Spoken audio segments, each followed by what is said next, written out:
하나님의 크신 은혜가 오늘 어린이 주일을 맞아 주님 앞에 나와 경배를 드리는 여러분들에게 충만하기를 주의 이름으로 축원을 드립니다. 사람은 크게 보면 두 종류로, 두 부류로 살고 있다라고 볼 수가 있습니다. 한 종류는 신념을 따라 사는 사람들이고, 한 종류는 신앙을 따라 사는 사람들입니다. 신념은 자기 의지력으로 자신을 믿고 자기 주관으로 살아가는 사람, 이들의 구호는 하면 된다.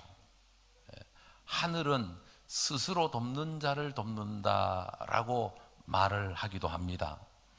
신념으로 세상을 살아가는 사람은 자신의 생각과 주장 그리고 자기의 뜻을 굽히지 않습니다. 어떠한 경우에도 신념만 있으면 모든 어려움을 극복할 수 있다라고 믿습니다.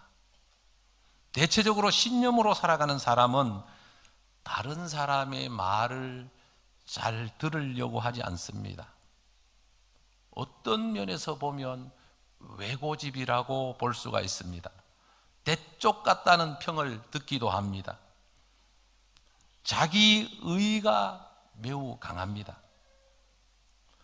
예수님을 구주로 고백하고 믿고 사는 사람은 신념으로 이 세상을 사는 것이 아니라 세상을 살아가는 방식이 신앙으로 살아가는 것입니다. 여러분, 성경에 보면 신념으로 살다가 신앙으로 완전히 돌아선 사람이 있는데, 그 사람이 누구냐 하면 바울이라고 하는 사람입니다. 사도 바울.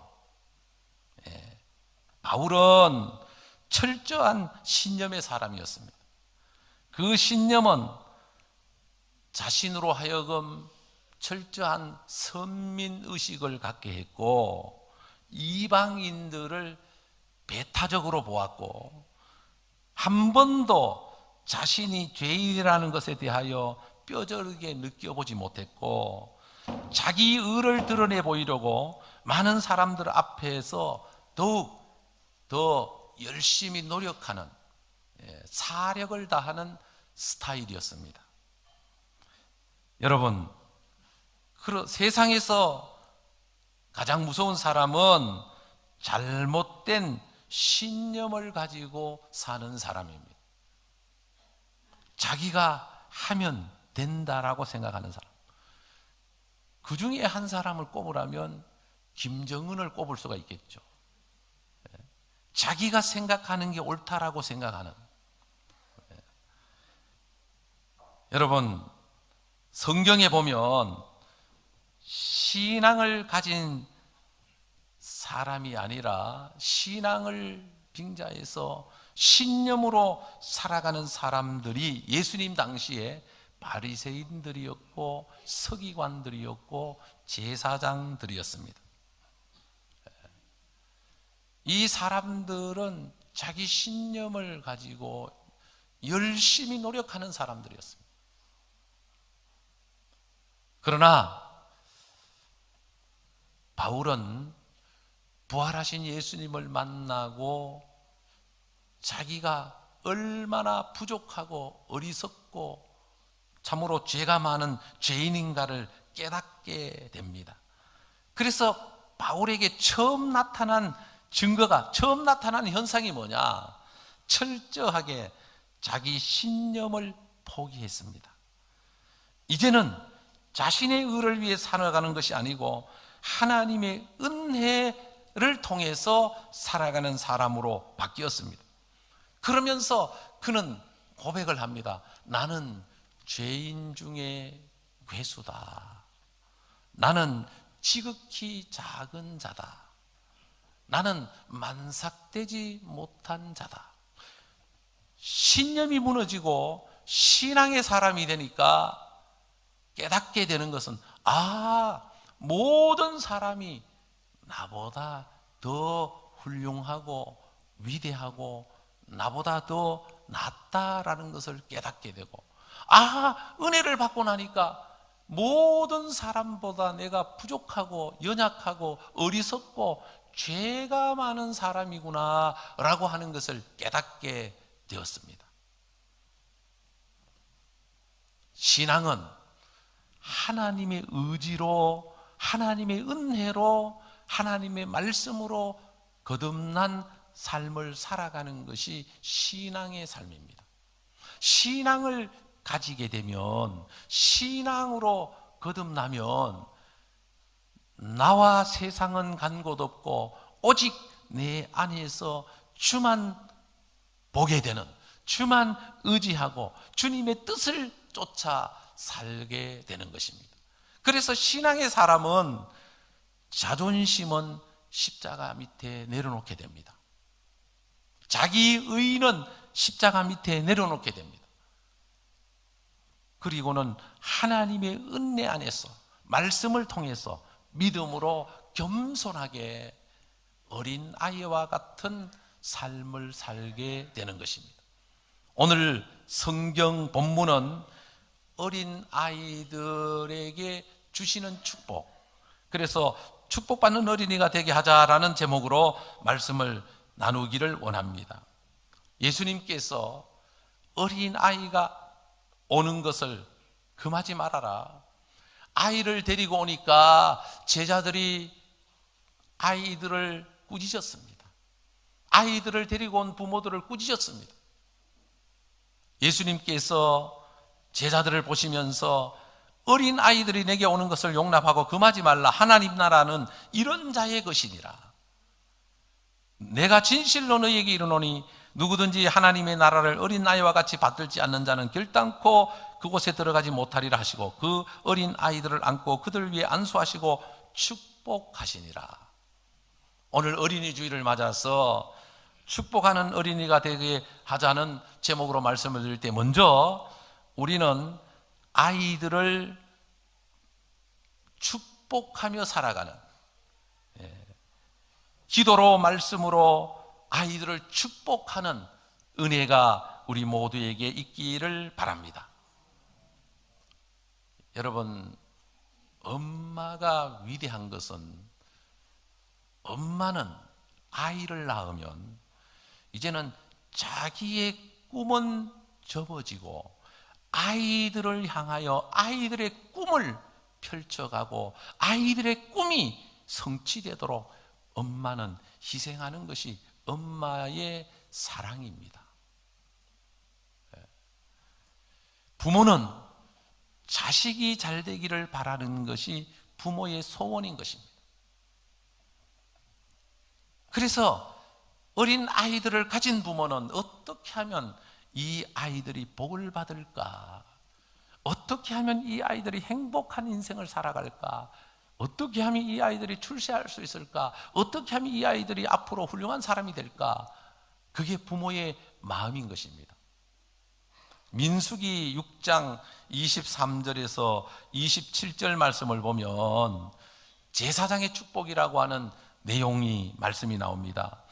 너희는 이스라엘 자손을 위하여 이렇게 축복하여 이르되, 여호와는 내게 복을 주시고 너를 지키시기를 원하며, 여호와는 그의 얼굴을 내게로 비추사 은혜 베푸시기를 원하며, 여호와는 그 얼굴을 내게로 향하여 드사 평강 주시기를 원하노라.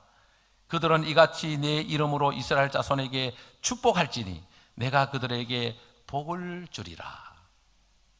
사랑하는 성도 여러분, 아이들을 축복할 수 있는 은혜가 있기를 바랍니다. 우리는 교회 오는 아이들에게 축복해야 됩니다. 너희들은 앞으로 예수 안에서 위대한 인물이 될 것이다. 너희들은 하나님의 축복을 받을 자들이다. 너희들은 앞으로 하나님의 은혜 가운데 복을 받고 살 것이다 라고 하는 축복을 아이들에게 선포할 수 있는 그런 은혜가 우리에게 있어야 할 것입니다. 오늘 아이들을 향하여 축복하신 주님, 어린 아이들이 내게 오는 것을 용납하고 금하지 말라. 하나님의 나라가 이런 자의 것이니라. 아이들은 다음 세대 주인공들입니다. 우리의 미래인 것입니다. 이 아이들이 잘 자라야 앞으로 미래가 있는 것입니다. 아이들을 통해서 다음 세대가 세워지는 것이죠. 교회는 아이들을 사랑하고 그들이 잘 자랄 수 있도록 그들이 신앙생활 잘 할 수 있는 토양을 만들어 줘야 하는 것입니다. 아이들이 없으면, 아이들이 하나님 앞에 나오지 않으면 앞으로 미래는 어두울 수밖에 없는 것입니다. 그러므로 우리는 아이들을 사랑하고 아이들을 축복하고 아이들을 우리가 품어줄 수 있는, 그들을 사랑으로 잘 보듬어 줄 수 있는 은혜가 우리 모두에게 있기를 바랍니다. 두 번째로 아이들을 우리가 축복할 때 어떻게 우리가 아이들을 대해야 되느냐? 삶으로, 아이들을 말씀과 삶으로 가르쳐야 하는 것입니다. 하나님의 말씀으로 아이들을 가르치도록 하나님이 우리에게 위탁을 해 주셨습니다. 아이들이란 부모님의 거울이 되는 것입니다. 그러므로 잘못된 본을 보여서는 안 되는 것입니다. 예수 믿는 자다운 진실한 모습을 아이들에게 보여주셔서 그들이 부모의 삶을 보고, 아, 우리가 앞으로 이렇게 살아야 되는구나. 아, 부모의 기도하는 모습을 보면서 우리도 기도해야지. 부모가 사랑을 베푸는 것을 보면서 우리도 사랑하며 살아야지. 부모가 정말 행복하게 사는 모습을 보면서 우리도 앞으로 행복하게 살아야지 하는 아이들에게 꿈을 심어줄 수 있는, 여러분, 그 아이들이 부모를 보면서 인생의 방향을 정하고 소망을 갖고 나아갈 수 있는 은혜가 있어야 할 것입니다. 그리고 우리는 오늘 어린이주일을 맞아서 어린 아이들을 통해서 우리가 교훈을 얻을 수 있어야 하는 것입니다. 어린 아이들을 무시한, 너희들이 뭘 알아? 애들은 가라. 이렇게 옛날 어떤 어른들의 생각들, 여러분, 내려놓고 우리는 오늘 성경이 주는 말씀을 통해서 진실로 너희에게 이르노니 누구든지 하나님의 나라를 어린 아이와 같이 받들지 않는 자는 결단코 그곳에 들어가지 못하리라. 어린 아이들을 안고 그들 위에 안수하시고 축복하시니라.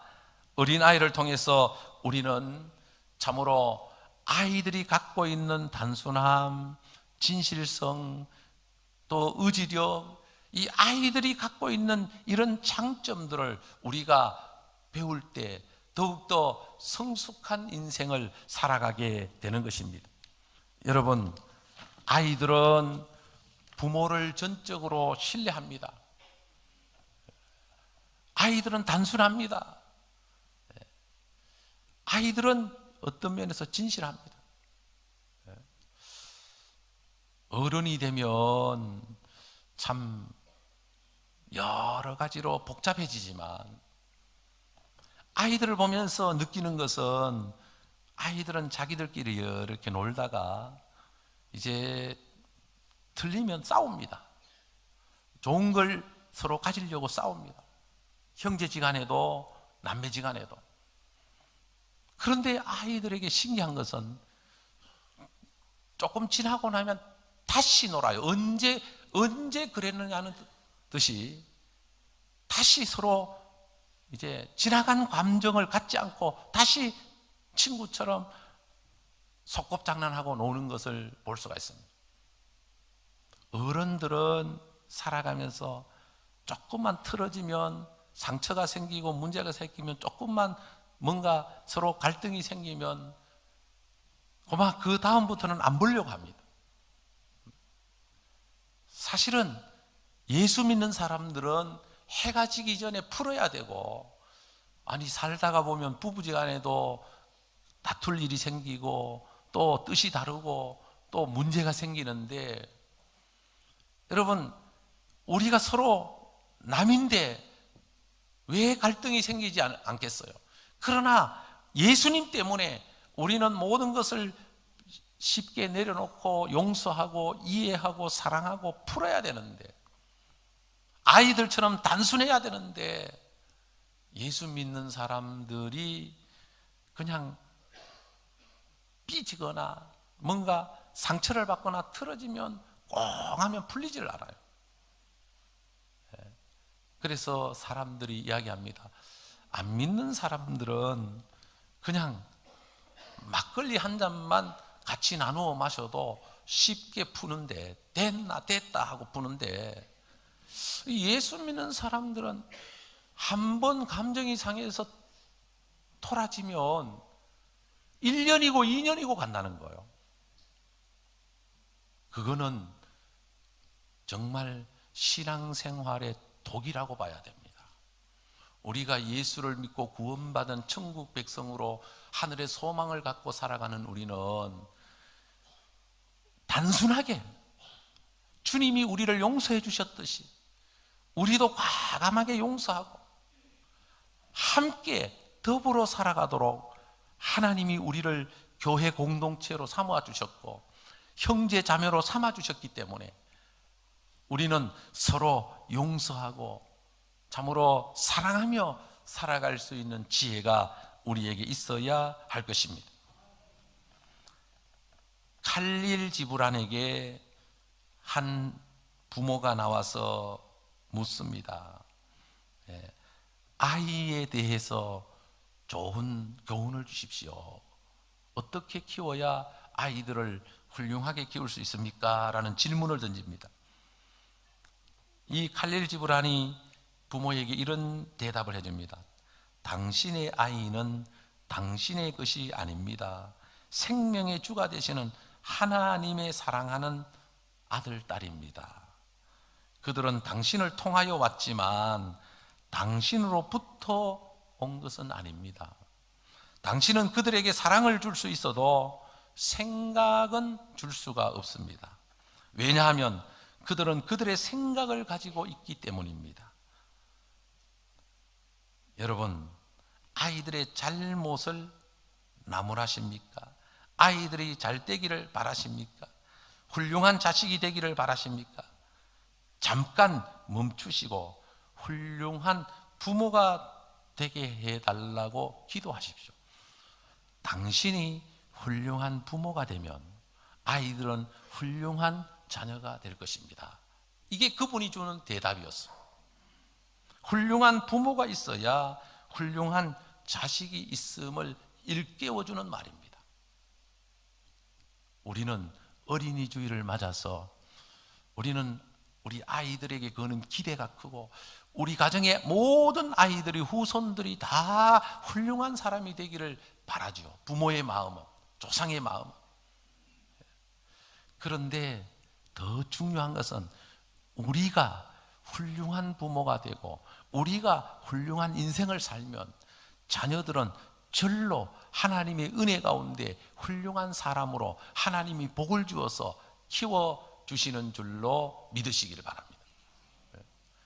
그런데 우리는 마음대로 살고 우리는 막 뭔가 내 하고 싶은 대로 하고 우리는 아무렇게나 살면서 그냥 우리 자녀들이 훌륭한 개천에 용난다는 그런 이제 의미를 생각하면서 그냥 우리야 아직껏 이왕별이 뭐 이렇게 살든 저렇게 살든 우리야 그냥 살면 되지 하고 아무렇게나 살면서 자식에게 너희들은 거룩해라, 앞으로 훌륭한 인생을 살아라 라고 강조해서 되는 문제가 아니다라는 것이죠.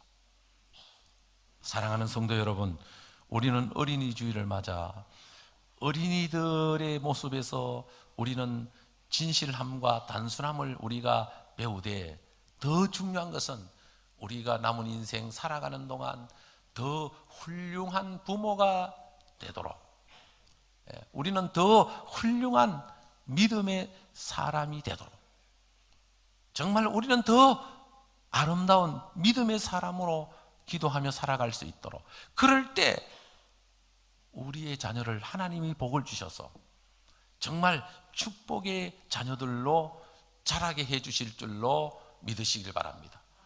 여러분 가정의 아이들이 다 복을 받기를 바랍니다. 우리 교회에 나오는 모든 아이들이 행복하고 축복된 아이들이 되기를 바랍니다. 우리 가까이 있는 모든 아이들, 우리 대한민국의 모든 어린이들이 다 복을 받고 믿음 안에서 잘 자라서 다음 세대 주인공이 되고 하나님 나라의 보배들이 될 수 있기를 바랍니다. 기도드리겠습니다. 하나님 아버지, 은혜를 감사합니다.